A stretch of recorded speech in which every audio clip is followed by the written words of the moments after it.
Hey there, everybody. I know there are quite a few of you because the greatest thing happened when I walked outside. I could see your comments. I know that you can see my stories. I can't really post replies for some reason. It keeps refusing or saying something went wrong, but I'm glad to know that I'm not just yelling into a void. I want you all to know that all your advice, all your love, all your comments have meant so much to me. And they've helped me out here in the outside more than you know. When I walked out that door and my phone spent about 10 minutes making chime noises for new comments that hadn't come through, it scared the crap out of me. But once I got somewhere safe and started reading them, it really gave me the strength to keep going and explore this place. Sorry, I'm getting ahead of myself, I know. Let me start from the beginning. So I walked through the door and into the outside. The door shut behind me after I'd taken about 10 steps, but when it did, something weird happened. It had been pitch black up until that point. The only light was the one that came from the open door. And when it closed, I was stuck in total blackness. I mean, like, unable to see my hand in front of my face darkness. That was about the time my phone started going nuts, and I had to fish it out of my pocket and put it on silence real quick. I didn't know what sort of monsters or creatures might be out here, and I didn't want to make myself an easy target right off the bat. I had just found the silence switch, the little thing vibrating like my table was ready at Texas Roadhouse, and just stood there for a moment, basking in the backlight of the screen. It was a picture of me at Comic-Con a few years ago, standing between my two friends who were dressed as Marvel heroes, and every time I went to switch the screen off, I found I couldn't. I was like a moth staring at a bug zapper, fully aware that the light might bring danger, but unable to stop myself from looking. That's when I noticed the battery ticking down, something I hadn't had to worry about in a while, and decided to turn it off. There would be nowhere to plug it in out here, at least I didn't think there would be, so I decided to save the battery for as long as I could. Once the light was out, I noticed the slight light in the distance ahead. It was dim, like a light seen through a window, but it was the only light I had, so I started following it. As I walked, it started getting bigger, and the closer I got, the more I started feeling drafts of air and smelling sharp and sulfurous smells. I started hearing things too, noises like rocks grinding together, and when the ground started going up, I thought I might be underground. The walls were rocky, the floor hard but not uneven, and when I came out into the light, I had to squint against the strange yellow sun. The above ground wasn't much of an improvement from the cave. The ground was dark-colored rock, the sky a pissy yellow with a sun that looked like it had been drawn by a 5-year-old. The rumbling turned out to be these large mountainous creatures that rose into the sky and grumbled along the ground like earthquakes. I found that I still had my backpack, my charger, the tools I had brought, and the small amount of food that was still in there, so at least I wasn't likely to starve right away. I really didn't want to leave the little cave I was in, but I didn't seem to have much of a choice. I could either stay here for 2 or 3 days and starve, or I could take my chances and maybe find something out in wherever I was. It didn't take me long to decide to take a chance. Day 1. I mostly tried to see what was close to the cave on day 1. I keep calling it a cave, but it's more like a subway entrance, I guess. The cave comes out of the ground with a long walkway and up to the surface where it opens onto the sky. I decided it might make a good shelter, so I stuck close. I found some wood, but it's more like tree bark fashioned into a tree. It's incredibly thin, and it snaps off from the ground when you pull on it. It burns when you light it. I only had to touch the flame to it, and I had to collect a lot of it to get a fire that lasted more than a few minutes. It smells greasy when it burns, and the heat it makes is a little unpleasant. I found some mushrooms, big ones with black tops and white undersides, and after stealing my courage, I found them to be edible. They tasted a little rubbery, but they didn't make me sick, and they didn't make me hallucinate, so they would make a good food source, I decided. I cooked a little, and it tasted pretty good. What's more, the stalks burn really well, and I mixed in some with the wood so I could make a fire for the night. There's a pool of water nearest to the cave. Tastes like sulfur, but it's kind of drinkable. Gives me terrible burps, but it's better than dehydration, I guess. I haven't seen any animals, except for the big hill things, and that's kind of good. I don't really have any weapons on me. Besides the chain I swiped from the automotive and a chair leg I tore off a display table, so I'm kind of glad I don't have to fight anything. There may be some away from the cave, I guess, but I won't know until I leave it. The dark kind of comes on all at once, and unfortunately I was cooking mushrooms for dinner when it hit. I'm assuming that the light I saw from the cave was dawn, so daylight lasts around 9 or 10 hours, roughly. I left my phone switched off to conserve battery life, so it's hard to tell. I'd say it's no more than 12 at the longest. I'm sitting next to my fire and eating roasted mushroom, so I'm going to turn the phone off again and write more tomorrow. Note: I fell asleep for a little bit, but I woke up and heard something scrabbling around near the mouth of the cave. I don't know if it smelled me or if it's interested in my fire, but I've got my chair leg out and I'm ready for whatever. Second note: I think it went away. I'm trying to stay awake, but I'm getting tired. Gonna switch off the phone again. Day 2. Didn't sleep well after whatever it was came to visit.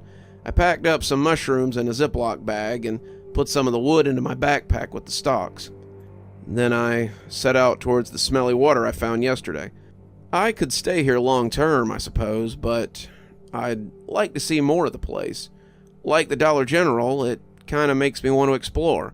So, I've set out to see what I can find. Wherever I am, it's a strange place. There are buttes and valleys, rivers and ponds of the same smelly, sulfurous water, and there are whole forests of mushrooms. I saw some birds earlier, but they flew away from me. I've seen other little crevices that lead into the earth, but they all end in dead ends. Maybe those dead ends are doors to Dollar Generals. I don't know, but none of them would open up, so I'm stuck traveling. I saw 3 crevices today, and I walked until it started getting dark. I'm guessing that I walked about 3 miles. I'm camping again inside one of the crevices, and I've made a pretty big fire for tonight. I'm hoping it keeps any curious critters at bay, but we shall see. Hopefully. Day 3. No visitors last night. Slept as well as you can on a stone floor with a lumpy backpack as a pillow. I'm seeing some kind of mountains in the near distance that aren't moving, so I'm heading towards that. Let's hope it isn't just one of those things sleeping. This place is weird, but it seems like it has some kind of routine to it. Day and night, ecosystems, life, so I guess maybe I can stay here for as long as it takes me to get somewhere. The mushrooms I see come in 3 different varieties that I've found. The blacktop ones taste like portobellos and are edible. The slightly smaller ones have a smell to them that makes me think they might not be edible, and I can't get close enough to find out.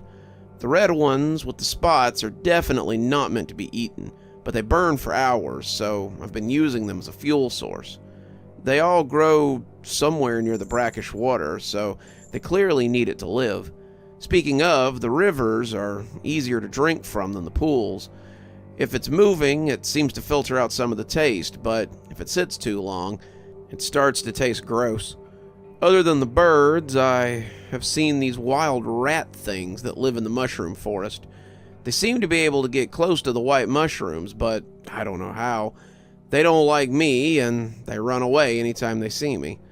Other than that, the sky is kind of yellow and heat shimmery. The sun is still a big old yellow lemon drop, and the temperature seems to be a constant balmy 98 until sunset, when it drops to around 90. It's humid and kind of unpleasant, but what are you going to do, right? Day 4. Had another visitor last night in the wee hours. The silhouette looked vaguely human, but I didn't get a good enough look. It was weird. It made my skin crawl how closely it watched me. I don't know what to make of it, but it clearly has some intelligence. I've decided to keep on the move so it can't figure out my routine and trap me in what it thinks of as my home. I found 3 more caves today, and in one of them, I found Kenneth. Well, I found what was left of Kenneth. I also discovered something that I'll have to keep an eye out for in the caves. So I was heading into one of the crevices, as I usually did when I stumbled across something in my way. After discovering that the red stalks burn the longest, I've been saving some of them for torches, and now I don't have to go stumbling through the caves and wondering what might be in there. My phone's at 60% after the nightly journal entries, so I've started keeping the usage to a minimum. I still haven't seen anything to plug it into, and it's my only way to update you guys on my journey. By the light of my fungus torch, I saw the bones of something that looked vaguely human. It was wearing flannel, the jeans ripped beyond recognition, but the name tag on the front was unmistakable. I suppose it's possible there could be 2 people out here named Kenneth, but it seemed unlikely. I heard something scratching near the back of the cave and took a step back out of sheer reflex, something I'm pretty sure saved my life. The black creature smashed into the bones, sending them scattering across the cave, and before I took off in the opposite direction, I saw a smooth black body with an eyeless, bullet-shaped head and a mouthful of long, sharp teeth. I don't think it sees very well, though, because when I lit out running, it started shredding Kenneth's clothes instead of chasing me. I made it out, but needless to say, I stayed in a different cave that night.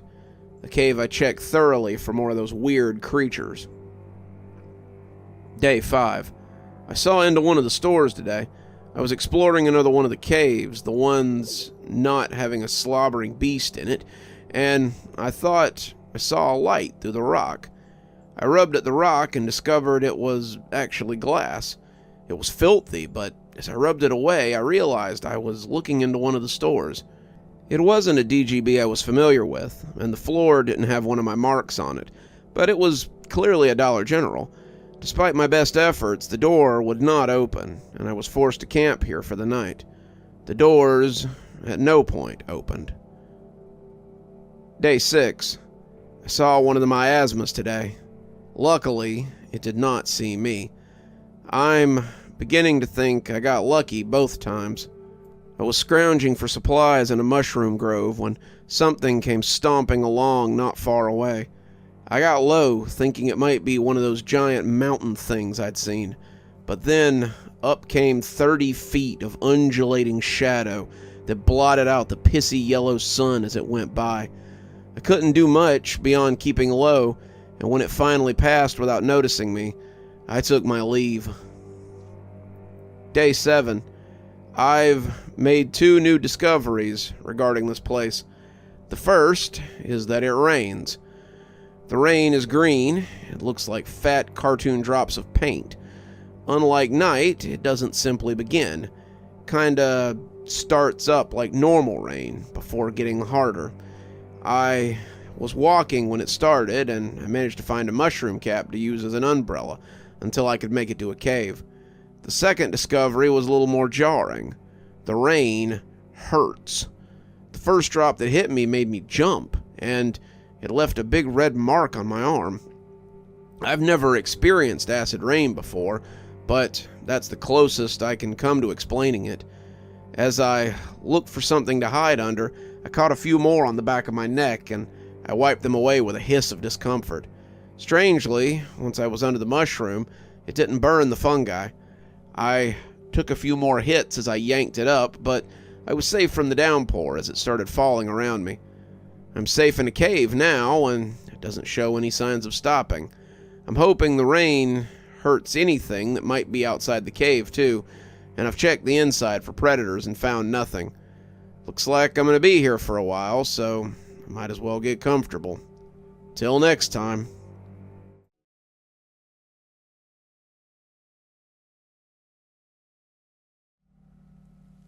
Well, the rain is still coming down, and I'm sitting here watching it fall. It's been a day since the last post, and I've been stuck here thanks to the burning rain. I've been enjoying your comments, sparingly of course, since I don't want to kill my phone, but this morning I found something to occupy my time besides watching the raindrops. I had completely forgotten about the other journal until today, but I found it again when I was looking for supplies in my bag. Somewhere between a bag of crushed chips and a honey bun, I found the smaller journal that I had found in Celine's journal. It was little more than a battered notebook, and it looked like it had been through hell. I still had Celine's journal in the front pocket. I was still hoping to show it to Gail, but I'd almost forgotten about this one. I didn't have much else to do, so I cracked it open and started reading. When I was done, I felt that the info was worth a little battery power to share. The journal is from Jasper, another victim traveler through the Dollar General beyond. Jasper, unlike the rest of us, wasn't looking for a way out. Jasper was looking for someone I had read about before. Jasper was looking for his grandson, Jacob.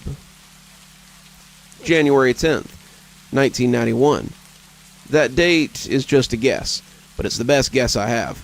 Jacob and I had been stuck inside the Dollar General beyond for the last 4 days. It all started because I had to use the bathroom.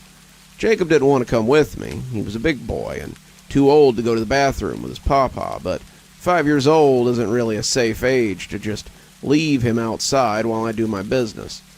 So we stepped in and, to our surprise, stepped back out into another Dollar General.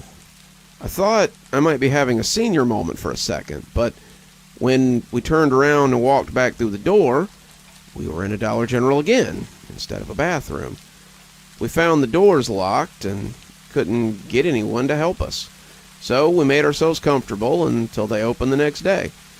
None of the food packages were in a language I could read, but the food eats okay, and we didn't imagine we would be here longer than a night.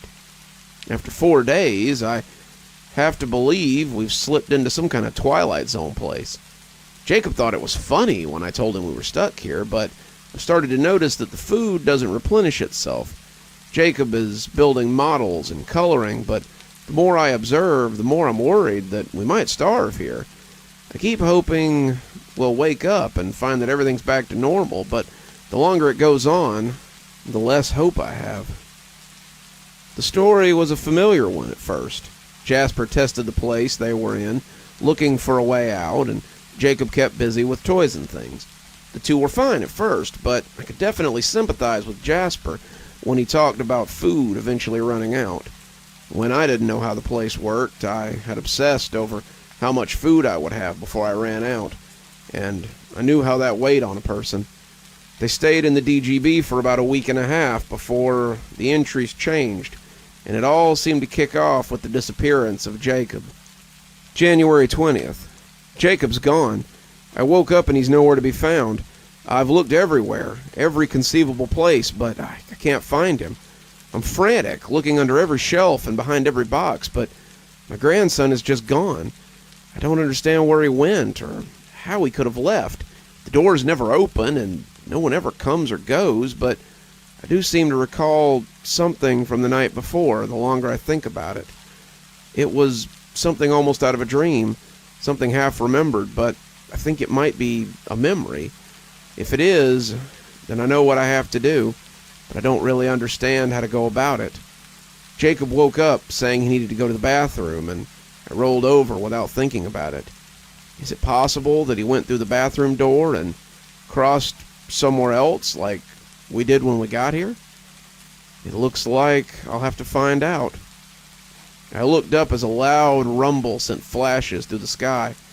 It had been raining for a little while, but this was the first time I had seen lightning. I didn't know if it signified anything, but it didn't seem to be affecting the rain at all, so I went back to reading. Threw a little more kindling on the fire, the red stalks burning nicely, and went back to the journal. It appeared that Jasper had begun traveling as he searched for his grandson. January 21st. Still no sign of Jacob. I've been to 3 different stores and I can't find him. I did notice that in the stores I came to, some items were missing that he likes to eat, so Maybe he moved on after eating a little. He's only 4. I don't know what he's thinking. Maybe he's panicking after going through and he doesn't understand or something. I don't know, but I wish he would stop. I'm so worried about him, and it's not good for my condition. I'm kind of hoping to find one of these stores with a pharmacy in it, because as it stands, I have enough pills to last me a few weeks, but that's it. I have to figure something out in the meantime. The journaling helps, but it's the only thing I have sometimes that tethers me to the present. I need my meds. I need Jacob, or I might have bigger problems than being stuck. Pills. I wondered what pills he was talking about, but I also wondered how he kept his journal on him while he traveled. Did he have some sort of innate ability? Maybe, as I guessed from the talk of pills, he had some sort of altered mental state that made his travel possible. Either way, it was interesting to read about it from someone else's point of view. I had enjoyed hearing Celine talk about her journey, and hearing from this old guy now kind of made it even cooler. January 24th, I think. I've been traveling non-stop, trying to catch up to Jacob. I don't know how this works, but I haven't seen any sign of him for a while. The last time I went, I just collapsed in a store, and thank goodness it was a safe one. I went to one yesterday that was a cave, and I found a creature living in it that almost got me. Thankfully, it isn't very quick, or I'd have been a dead old man. I know that Jacob is out there, however. I will find him, hopefully before it's too late.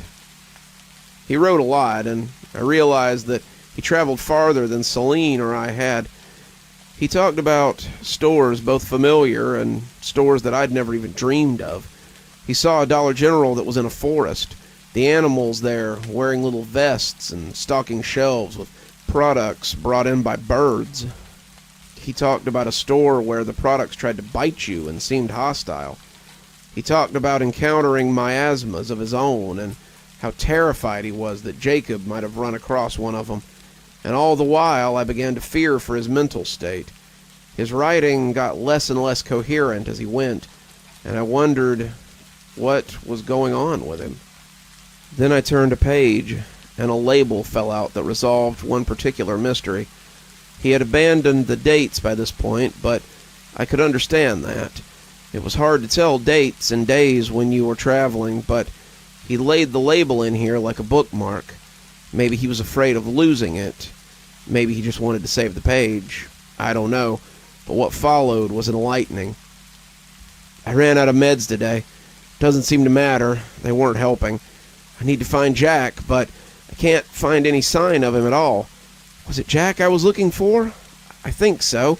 He's just a little guy. He's going into the 3rd grade. I need to find him before his Cub Scout meeting starts. I don't know where I am, but it seems like I've been here long enough that it's hard to remember where I was going or where I've been. The journal helps sometimes. Reading it now, it seems like I'm looking for Jacob, not Jack. Jack is my son. Jack has grown up, not a little kid. Jacob is Jack's son, my grandson, and he's lost. I'll sleep now, but I need to find him soon. I picked up the label that had fluttered out, and it turned out to be from a pill bottle. Doneprazil was not a name I was familiar with, but the instructions were for the treatment of dementia symptoms. That explained a lot. If the hermit had been suffering from dementia, then maybe his state had deteriorated over time and he had become feral. Traveling couldn't cure him, but it could help prevent the dementia from killing him. There was still so much about this place I didn't understand, but the longer I stayed here, the more I felt I could handle it. I kept reading, but it got bleaker the longer it went on. Today I found a store where it snowed inside. There were snowmen wearing vests. They tried to get me, but I ran. No sign of Jacob. Today I saw a store full of water, but I could breathe the water. It was fun, but still no Jacob. Found a store made of candy. Jack would have liked it. Where did he go? I Could have swore he was with me when I got here. The book was full of little messages like that, just quick asides about where he was going and what was there. I made some notes in my own journal, jotting down stores to look out for in the future, if I ever got back inside. I think I will, but it's just a feeling. I didn't think I could get out until a few days ago, but here I am, in the outside. I kept turning pages and reading passages, but it wasn't until I saw something about going back that I stopped and read what he'd written. It was the most coherent his writing had been in a while, and it gave me hope that maybe he had found his meds. False hope, in the end, though. Back home, back where it all began. It started when I traveled somewhere I probably shouldn't have. I don't know how long I've been moving or how long I've been traveling, but I came across something terrible today. It was so bad that I may never travel again, even if it means that Jacob is lost to me forever. Today I found the end of the stores. At least I think so. I've been moving quickly between stores, feeling my mental stability eroding like a stone in a river. I'm afraid that, journal or not, eventually I won't be able to remember anything. Jacob, Jack, Rose, my house, my time in the army, everything would be gone, and I would just be a husk of myself. I keep going, not having any goal in mind, and eventually I found something I shouldn't have. I left a perfectly normal Dollar General, the only real difference being that all the products were written in a weird language and came out onto a plane of perfect darkness. The floor floated like the tiles were levitating, and they glowed like a kid's nightlight. Between the tiles were nothing but darkness. Above me was nothing but darkness, and amidst the shelves of rock and weird fungi, I saw a multi-faced crystal that hung above the floor. It was green, an emerald diamond with so many faces that it made me dizzy, and I knew that I had to get back. It was important, too important to just leave here, but I have no idea how I knew that. When I walked towards it, though, I saw something moving in the darkness and realized I wasn't alone. It's hard to wrap my brain around, but the darkness there was so deep, so perfect, that the black creatures I'd seen coming out of the ceiling sometimes looked like purple clouds next to it. They moved around in red-eyed patrol, their heads moving fitfully to take in everything, and they were so big that I couldn't understand it. I went to the Empire State Building once when I was younger, right before I went to basic, and the smallest of them was bigger than it. The eyes swam in the sky like meteors, and before I had taken a single step, I was filled with an intense fear. I took a step back towards the door, and when I did, I remembered something I hadn't thought about in a long time. I remembered Jacob building things with Legos. He built little cities and buses, whole landscapes of bricks, and then he pretended to be a giant as he destroyed them with big comical footsteps. Looking up at these things, I felt like what that must have been like when the little people saw him as he boomed over them. And when I stepped back through the door, I came out in the store we had left. I don't know how I did it. Maybe it's something you can only do when you come to the end. Either way, I think my traveling days are done. I don't know where Jacob is. I don't know what's become of him, but when I stand before that door and think about leaving, all I see are those towering creatures that lived in that dark place, and I lose my nerve.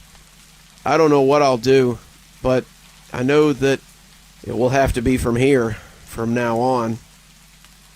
There were a few more entries that I could read, but most of it was unintelligible after a while. He drew pictures sometimes, but sometimes it was just streaks and half words and weird knot sentences. His mental state fell apart after a few weeks or months or however long, and eventually he just stopped using the journal at all. Who knows how long he had been here, but I know how he had ended, and I thought now that it might have been a mercy. The old hermit, Casper, probably would have thanked us for ending his suffering. Or maybe he wouldn't have. Who's to say? At some point while I was reading, it seems the rain has stopped. I'm going to catch some Z's and then keep moving. I'll update you next time, my friends on the other side. Until then, keep your eyes peeled for strange bathrooms in stranger retail chains. See ya.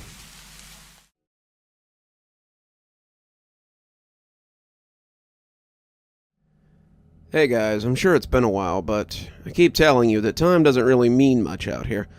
Let's pick up where we left off, because a lot has happened since I last talked to you. I don't want to spoil anything for you, but I've made some pretty big discoveries. So after spending the night reading the Hermit's Journal, I woke up the next day feeling strange. I know that probably sounds a little weird, since I'm walking around a strange place that exists inside a Dollar General, but it was a feeling in the pit of my stomach. It just wouldn't go away. It felt like I had the beginnings of a stomach flu, but it wasn't altogether unpleasant.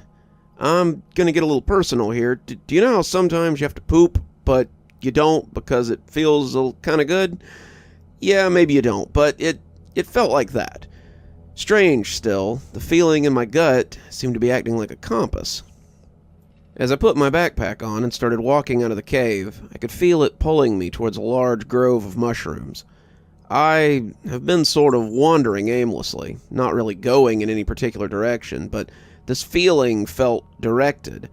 I had no real destination in mind, no direct path that I'd been taking, so I decided to follow it. What's the worst that could happen, right? I stopped to get a drink from a nearby stream and found that the water wasn't as brackish as it had been in the area that I left. It didn't taste good, it still smelled and was kind of soupy, but it didn't make my stomach hurt or give me the sulfur burps. It didn't make the feeling in my gut go away either, so I figured it might not be relevant to what I'd been eating or drinking. Maybe there were different biomes out here, and if I traveled far enough, maybe I'd find a different one. Maybe I'd find one with pork chop bushes and steak trees too, because I'm getting pretty tired of eating roasted mushrooms for every meal. As I moved into the forest, I looked up and saw that there was a particularly bad bout of fire raining down to the south of me. I may have forgot to mention that up until now. The yellow sky is sometimes broken by these intense rains of fire. I don't know what they are, I don't know what they do, but they just come down sometimes. Some days are heavier than others, and some days you never see them at all, but they scared me enough on the first day that I always look out for them now. They haven't affected me, and none of them have fallen to earth close enough that I can get a look at them, but I still keep my head on a swivel, just in case they're dangerous. The one today was close enough that I thought I might be able to see shapes in them. I had expected to see rocks or chunks of ice or something, but whatever was inside of them looked like splayed out starfish. Worse still, they looked a little bit like people, with their arms and legs extended out as far as they could go. I tried to ignore it as I went deeper into the mushroom forest.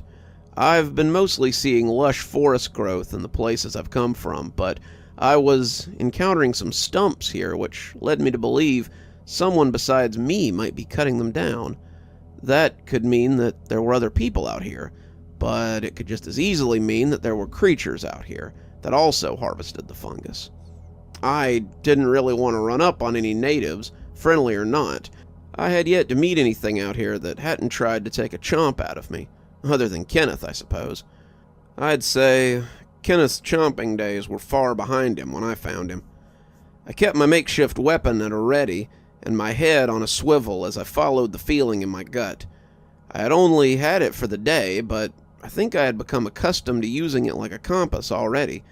It just seemed the right thing to do, and as the sun began to set and I started making camp, I realized it wasn't going to go away just because I stopped for the night.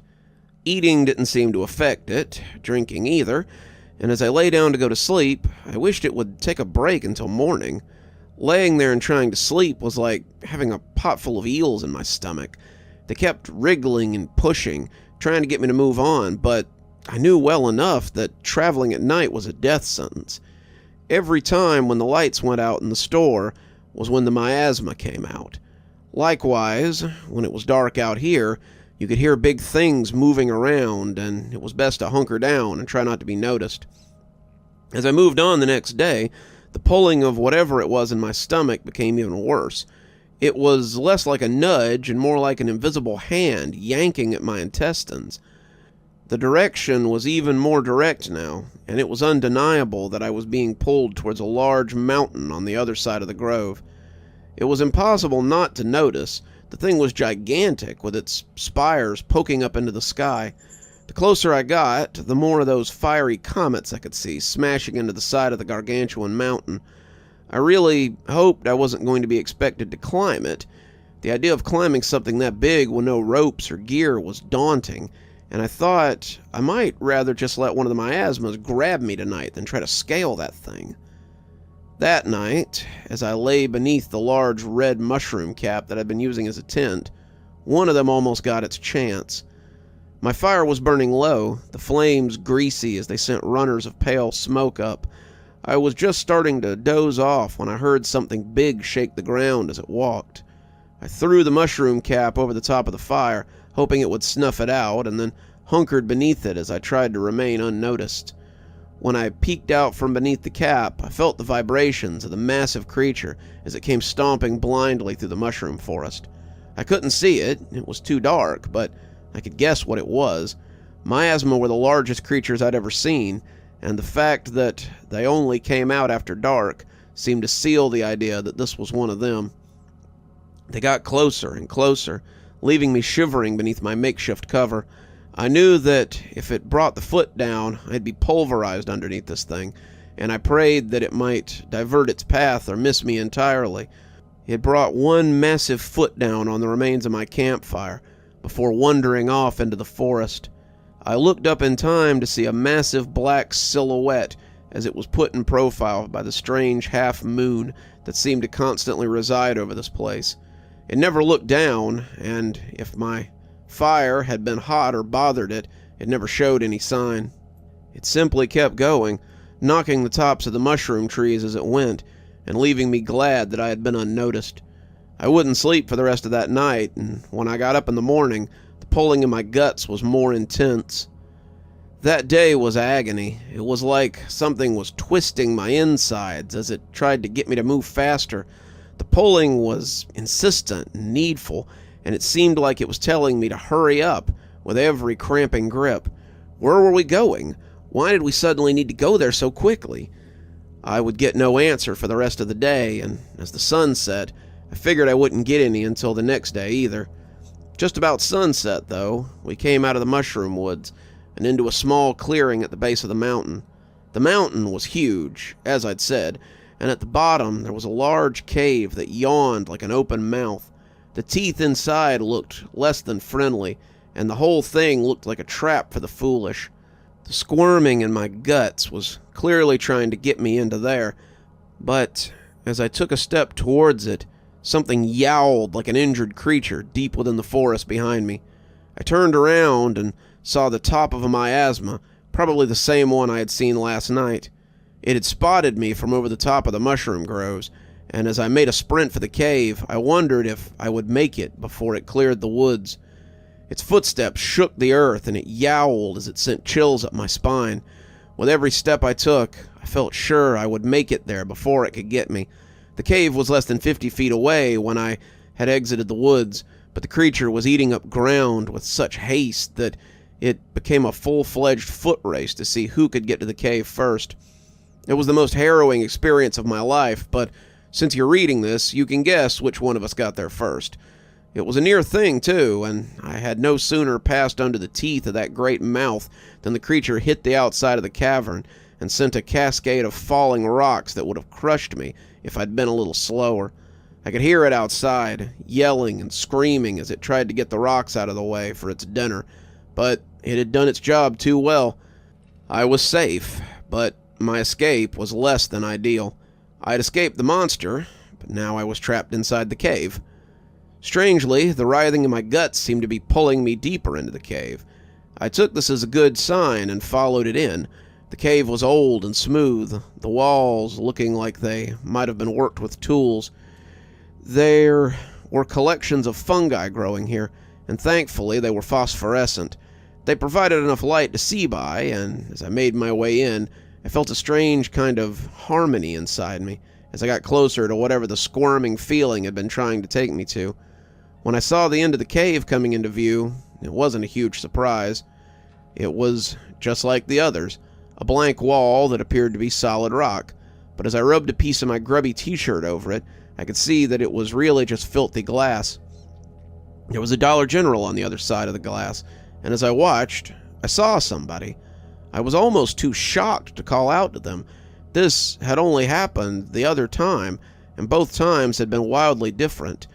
The person I was looking at appeared to be a woman, and she looked a little too well put together to be as crazy as the hermit had been. Strangely enough, her uniform reminded me of Gale. It was the older style the stores had used back in the 90s, and she looked put together for a shift in the early 2000s. As she moved off towards the restroom, I realized I was about to miss my opportunity altogether. She jumped when I banged on the glass, and as I called out and asked her for help, she seemed very hesitant to approach. She had dropped the cans of food that she had been looking at and was coming up to the door as if expecting it to pop open and eat her. She squinted at me, and I wondered how long it had been since she'd seen another person. "You okay, kid?" I told her I was as good as I could be, but I was stuck behind the door and needed help getting in. "I don't know how to help you. I've only ever seen those doors open once, and I can't really say how well it worked for that guy, since, he never came back and all." I told her it was my first time out here too, and she had opened her mouth to ask a question when my eyes suddenly swam open in horror. When the creature hit me, its claws shredded my back like steak knives. I thought for sure that I was dead when I hit the floor. It was another one of those nightmare cats I had seen earlier, though this one looked smaller than the one that had attacked me before. Whether it was a pup or a cub or whatever it was, it would easily be able to finish me off. I was tired from my run, exhausted from my lack of sleep, and I could no more fight it off with my bare hands than I could have a grizzly bear. I expected that this would be where I would die, but at least I had seen someone else before the end. I had wanted it to be Gale, but I suppose beggars couldn't be choosers. The beast yowled savagely, opening its mouth to reveal a bunch of very sharp, very shiny teeth, and I closed my eyes as I prepared for the end. That's when the door suddenly opened, and the creature looked up just in time to get a faceful of a wrench. The woman grabbed me under the arm and dragged me back into the Dollar General beyond, and my foot had barely cleared the sliding doors when they snapped shut again with amputative force. I looked at her in confusion, seeing her upside down as I tilted my head, and I thanked her profusely as I had probably gotten blood all over her. "Well, I couldn't just let you die, could I? You're the first person I've seen in quite a while, and I think company is just what I could use right now." "I can understand that," I said with a laugh. I extended my hand, introducing myself as I tried not to pass out from the painful wound on my back. Apparently coming into the front door did not have the same effect as going into the bathroom, and that's why I had to get her to repeat her name when she told me who she was. I thought for sure that I might be hallucinating, or maybe dreaming, but it appeared this place likes to throw one curveball after another. "I'm Celine," she said, a little more slowly. "Now, let's get you through that bathroom door over there.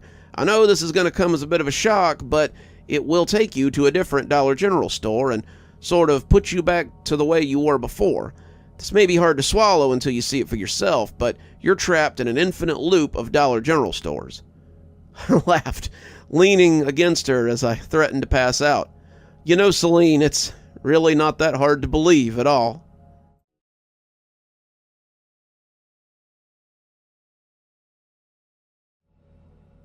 Turns out I was in for more than one surprise when I made it back into the Dollar General beyond. Celine took me from the store where we had met to another store that I supposed would have been her staging area. It was not a store that I had been to before, and it almost seems like these pocket stores are cut off from the beaten path somehow. It made me question why I had never run into Gale's store before he took me there. Why had I never run into another person before the hermit? These things made me wonder how many people there were tucked away in here, and how many Dollar Generals were outside of my path and would never be encountered until I realized they existed at all. As expected, the damage to my clothes and my body was fixed, but it was something beyond that, too. I suddenly felt an overwhelming urge to use the bathroom, and my stomach felt full in a way that it hadn't since I had left. I had never really stopped to think about it before, but since I've been swapping stores so often, I was never hungry when I came to a new store. I'd eaten an hour before leaving work on the night I had stepped into the bathroom. What if it was more than just my clothes and my health that were regenerated? What if each new step set me back the way I was the second that I stepped through? It was definitely something I would have to think about later, but the idea was put out of my mind a moment later as a cold nose hit me in the hand. I reached down without thinking about it, scratching the fluffy fella on the head, and that's when I realized Celine wasn't the only lost soul that I had stumbled upon. The panting border collie was black and white, with a big brown spot on his chest. He must be the dog from the posters in the break room, the one that somebody was looking for, the one that Celine had talked about in her journal, the one that had traveled the multiple stores as readily as I had. The dog seemed happy to see a new face, and as it woofed and danced around happily, I was glad for the comfort that came from petting a dog again. It was strange what you miss while you were traversing the infinite sphere of Dollar Generals, and this was certainly one of those things. "Give him a minute to breathe, buddy," Celine said as she good-naturedly pushed the dog back a little. "Sorry about that. He doesn't meet many new people." "It's okay," I responded. "I haven't seen many new people myself lately, especially of the four-legged variety." She invited me to sit by her makeshift fire, which turned out to be a gas burner with some cooking equipment on top of it, and as Buddy put his head in my lap, she seemed to dissect me with her eyes. "This isn't your first time traveling, is it?" "Not even close," I told her. "I didn't think it was. You don't seem particularly freaked out by the fact that your wound's healed or that you're inside a Dollar General store. How long have you been traveling?" "I don't know," I answered honestly. "I got here less than a year ago, I think, and after a while I just started moving through the stores. It's been a wild ride, but I've seen some pretty outrageous things while I've been trying to figure out how to get out of here." Celine put some stew in a pot over the fire, flipping the burner on as she stirred it. "I'm not convinced there is a way out. I've seen people go out the front door, and I've seen people go into the ceiling, but I've never heard of anybody making it to the end of the loop. At least, they never come back to talk about it if they did." "Yeah, I know. I read your journal, and that made it pretty clear that..." Celine looked up, the dripping wooden spoon in her hand looking more like a weapon than a utensil, and I was worried for a minute that she might attack me. "You read my journal. How exactly do you know that it's my journal?" As if in answer, I reached into my bag and pulled out her battered old journal, opening it to the place where her name tag was. "I feel pretty certain that there's probably only one Celine trapped inside of here. I found this on an old guy in a derelict store just before Gale and I were forced to kill him. I got the feeling you hadn't just handed it to him, so I figured I'd hang on to it. I felt pretty confident I'd run into you at some point or another, or you would run into my corpse at some point or another." Celine looked like she wanted to reach out and take the journal, but she seemed unable with her hands shaking the way that they were. "You met Gale?" "Yeah, we were traveling together until he decided to go into the ceiling." Celine looked gobsmacked. "Why would he do that?" "I think he felt guilty about killing the old hermit. He seemed to be taking it pretty hard before he left for good, and now I'm wondering if I'll ever see him again." Celine poked at the food and seemed to think about what she was going to say next. Buddy whined, poking his nose against my hand as if trying to draw my attention away from Celine. He was an intuitive creature, Buddy, and it likely came from being with Celine for so long. He wanted to give her a chance to mull over the myriad of feelings she likely had banging around in there. I already suspected that she had some connection to the hermit, as well as Gale, and I couldn't imagine how she was feeling now that she knew that they were likely both dead. "I wouldn't count on it," she finally said. "Nothing ever comes out of the ceiling, except the miasma. I've never seen anything else come out of it, at least." She took the journal, setting it beside her chair as she stirred the soup. "Of course, I've never seen anybody come out of the outside either, so my information might not be as reliable as I thought." She ladled some of the stew into a bowl and handed it to me, picking up a second and spooning some up for herself. "So what happens now?" I asked, taking a hesitant bite of the hot slop. "Now, we eat some dinner. Soup is definitely the kind you want to eat hot, so you... No, I mean, like in general. What do we do now?" Celine laughed. "I haven't got a clue, kid. Like I said, no one's ever come out of the outside before. Just like they've never come out of the ceiling before. You're a first for me." I laughed a little, her candor breaking the tension as she proceeded from there. "That first night, we mostly made small talk and ate stew. It was pretty clear that Celine hadn't had anyone to talk to but Buddy for quite some time. She seemed almost shy around me, like she thought if she spoke her mind, I might disappear. It made our conversation stilted at first, but not for very long. Being stuck outside for a couple of weeks, coupled with the almost magical way I had just healed the damage to my back, meant that after I had a belly full of soup and a warm place to crash, I fell asleep in pretty short order. One minute I was drinking soup and laughing at something she was saying, and the next minute I was waking up with Buddy snuggled up against me and an empty chair across from me. I was worried that I'd been abandoned again, but it didn't last long. I heard a noise and looked up to see her securing something against the bathroom door. Celine looked up and noticed I was awake. She had been out getting supplies, and she had several plastic bags full of soup meat and other amenities. Buddy, who had been asleep, wiggled around to look at her and barked as he got up and danced around his mistress. Celine smiled, reaching into the bag and tossing him a begging strip from its depths. Buddy took it to the dog bed that sat beside our sitting area and began crunching on it viciously. "Sorry," she said, clearly seeing something on my face. "I should have left a note or something. It's been a while since I had anyone here but myself and Buddy, and leaving communications on when I'll be back isn't something I'm used to doing." I told her it was fine, and I went to go help her with the bags as she restocked her coolers. It appeared, like Gale, that she believed in keeping a stocked larder for whatever might come, and she would get no complaints out of me in that regard. Buddy panted happily as he tried his best to help, and we ended up scratching his head as the two of us finished up and moved back to the cook stove. "So, where did you find him?" I asked, scratching the dog as he leaned in for pets. "I found him again a few months ago when I was traveling. You read my journal, so you know I've been pretty far into the store. Buddy here was lying in a store that looked like a meadow, and I was afraid he was dead at first.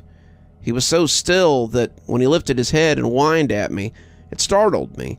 He was hungry, and I doubted he had eaten anything for a while.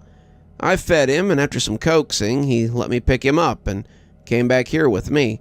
He's a good fella, but I've had to go looking for him more than once since I brought him back here to my base camp. I finally started propping the bathroom door closed, but after the last time, when he found himself in the cave store, I don't think he's in a big hurry to leave again." I nodded, realizing I was in the presence of two talented explorers. "Something I wondered about when I found it was, how did the hermit get your journal?" I asked, accepting another bowl of stew from my hostess. "Did he steal it?" Celine looked into the butane flames for a long moment before answering, and she looked a little sad. "No, Jasper didn't need to steal it. I was taking care of him until very recently, helping him get his mind right so he could come back here, or so I thought. Were you the one who taught him how to travel? I asked, hoping it didn't sound accusatory. I did, she said, taking a bite of soup. But when I found him, he was in no shape to travel at all. He'd been stuck in that store for a while, his mental health deteriorating as his mind eroded. I found the pill bottle while exploring his filthy little home, and I guessed that being back on his medication might help him get his mind right. So I went to a store I knew of and found a refill of his prescription. He didn't want to take them at first. He didn't trust me and thought I was trying to poison him. But as I brought him food and supplies, he began to figure out that I wanted to help him. Eventually, I convinced him that the pills would make him feel better, and he took them. He became more like his old self. We talked, and he told me about his grandson, what he could remember at least, and asked me to help him look for him. His mind was still a mess, and he wouldn't go near the bathroom for anything. He was scared, terrified by what he had seen at the end of his travels, and asked me if I'd search for Jacob and bring him back. I'm guessing you didn't find him. No, and I've spent quite a while looking. I never found a trace of him anywhere. It's like the poor kid just evaporated, or maybe got taken by the miasma. Hell, maybe he went outside for all I know, but I came back after some time, and Jasper was completely gone. The pills weren't helping anymore, and the traveling wasn't helping anymore, and when I came back with a stronger dose of his medication, he attacked me. I lost my bag in the scuffle, but I considered it an even trade for making it away. I never went back, never went to check on him again. I avoided his store at all costs. That was about the time I decided to change the subject, and we spent the rest of the evening talking about the different stores we'd been to. Celine had been keeping a journal as well, about the different types of Dollar General stores, and she was fascinated by all the ones I had seen. She had seen many of the same stores, but some were a mystery to her.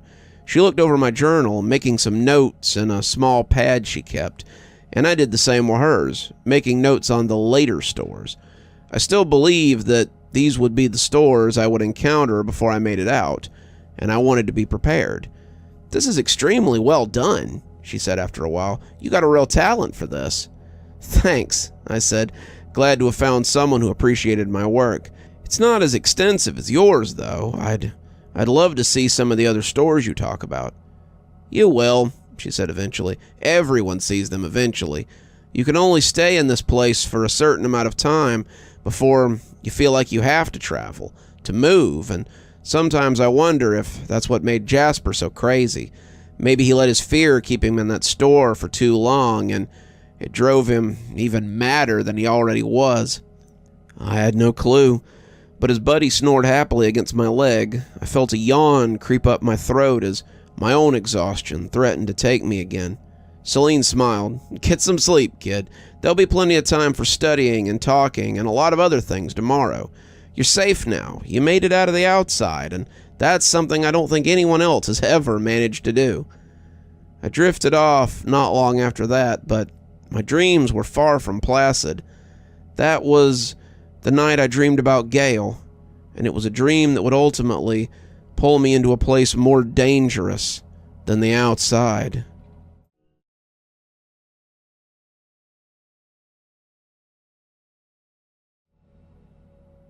It's been about 5 sleeps since the first dream I had about Gale. The dreams are almost always the same, but I don't know what to make of them. I'm always wandering through a shadowy landscape, searching for something as I walk endlessly. Saying it was shadowy might not do it justice, but the way it was set up is harder to explain.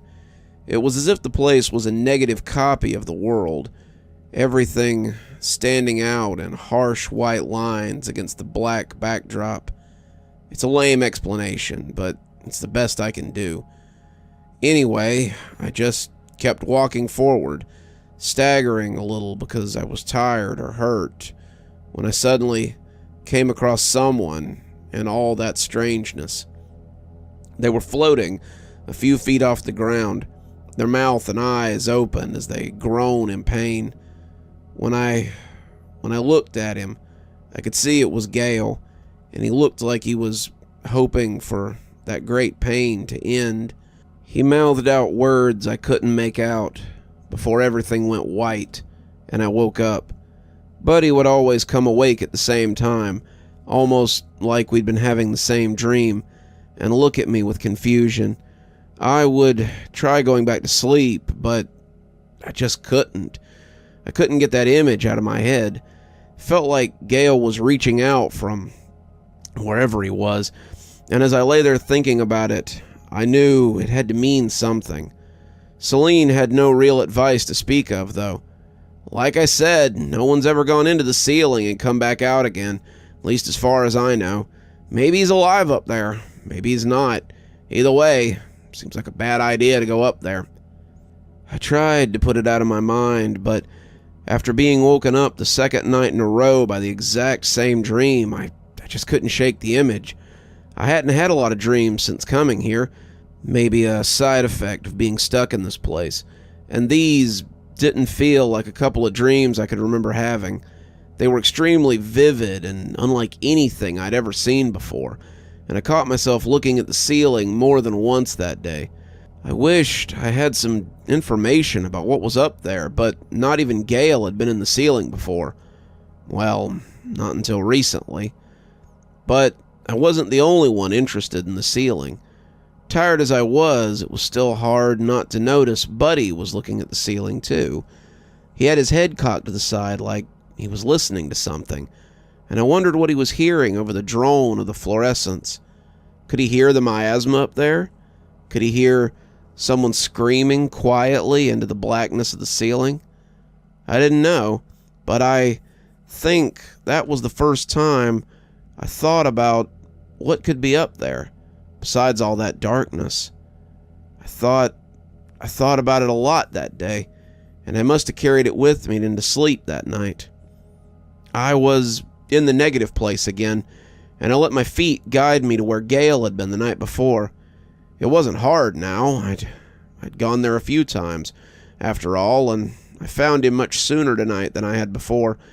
He was still contorted oddly, his body hovering above the floor, but he turned his head as I approached, an action that seemed to bring him great pain. He mouthed at me again in toneless horror. It was hard to tell what he was saying, but it looked like he wanted me to help him. Save me, or get me, was definitely the gist of it, though that was just a guess. His eyes turned to look at me as he mouthed, getting big as he spied something, and I turned just as a swirling mound of darkness roared loud enough to shake my soul. Buddy was barking when I came awake this time, and Celine was yelling for him to quiet down. It was hard to ignore the ceiling after that night, and as Celine and I traveled around getting supplies, I found myself looking at it in the different stores. Were they all like mine? Some of them didn't have ceilings like ours, but I was sure there existed a darkness in each of them. Who could say how you got into them, but they had to be there. It was a constant of each store, after all. The doors didn't open until they did. The ceiling was full of darkness. The food never spoiled. The bathroom always led forward. Constants. Maybe. Who could say? The third dream was much the same, though it was the first time I noticed that something was happening to Gale. I found him much sooner this time, my feet knowing the way. He was still floating there, in that constant state of torment, but pieces of him seemed to be floating up. It was easier to tell in the photo-negative environment.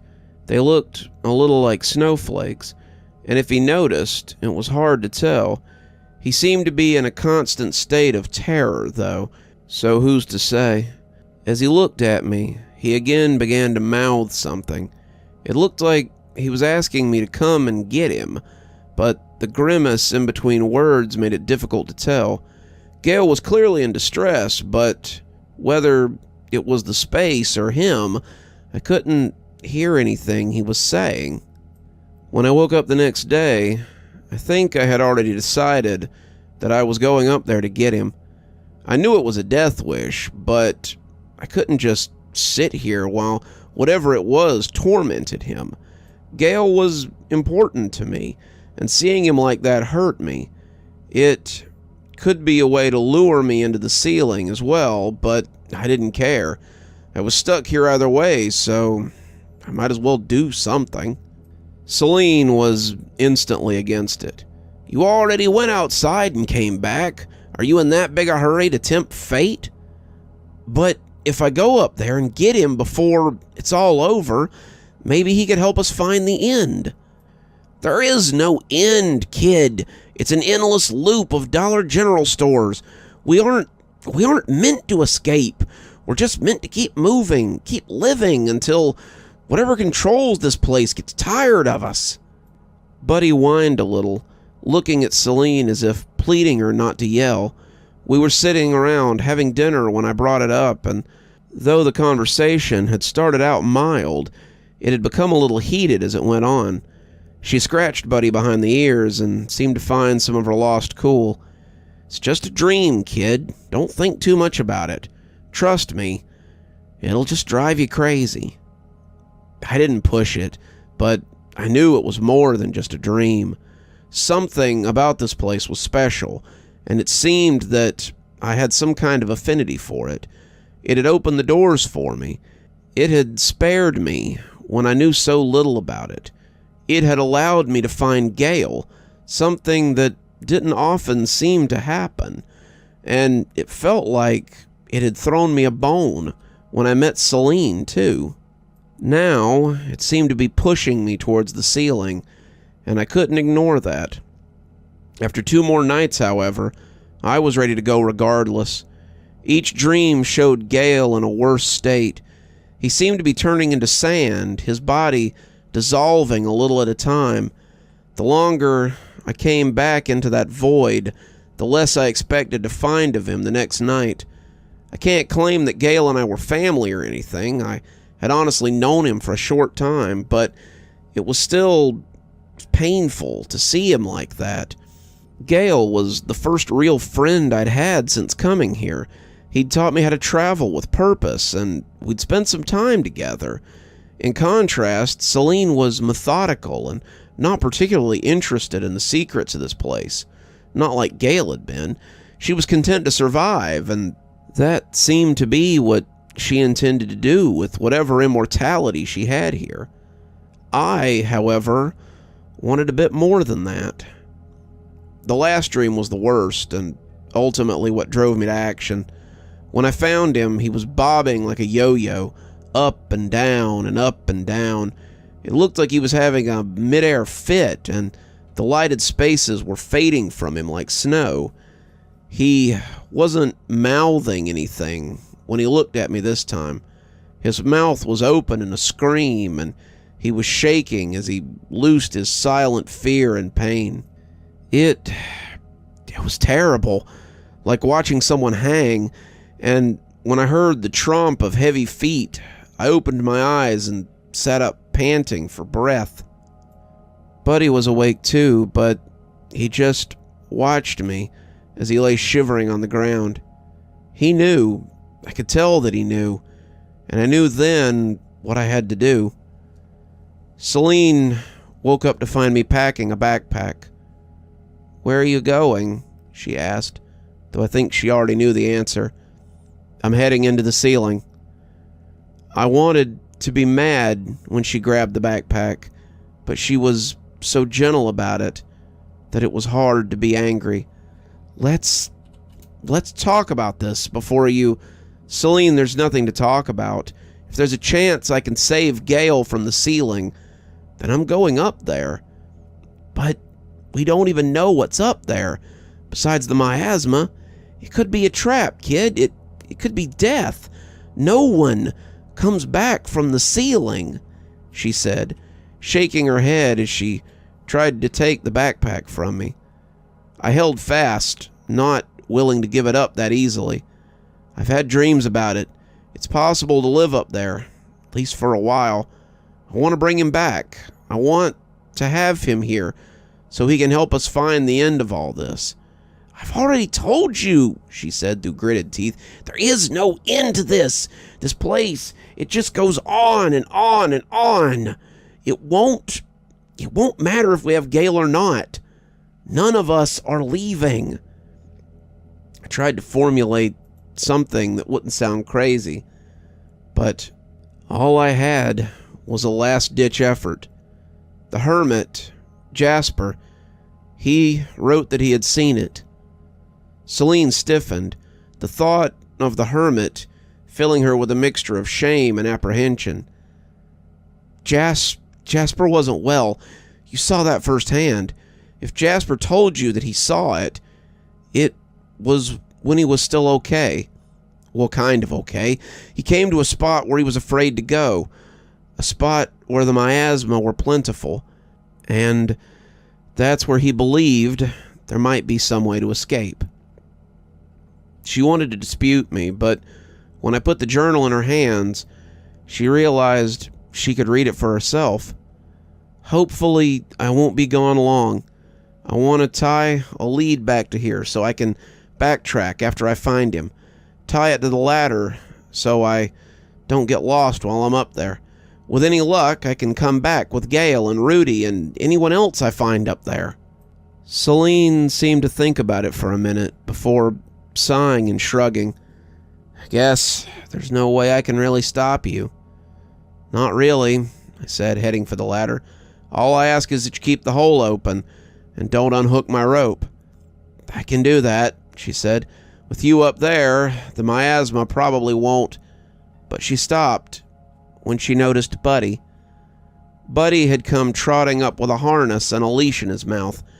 He was looking at me as if to ask when we were heading out, and the look on Celine's face was heartbreaking.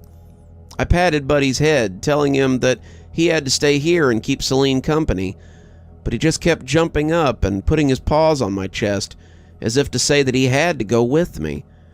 I turned to Celine, but she just shrugged and put the harness on, tears rolling down her face a little as she got him ready. You find Gale, Buddy. Find him and bring both of them back. And you, she said, looking at me with a look that brooked no argument, you bring my dog back, safe and sound. You hear me? I took a few minutes to write this out before I left. Buddy getting some last-minute pets before we head out. If I don't come back, then I guess the ceiling really was the final frontier. Hopefully I see you all a little bit later.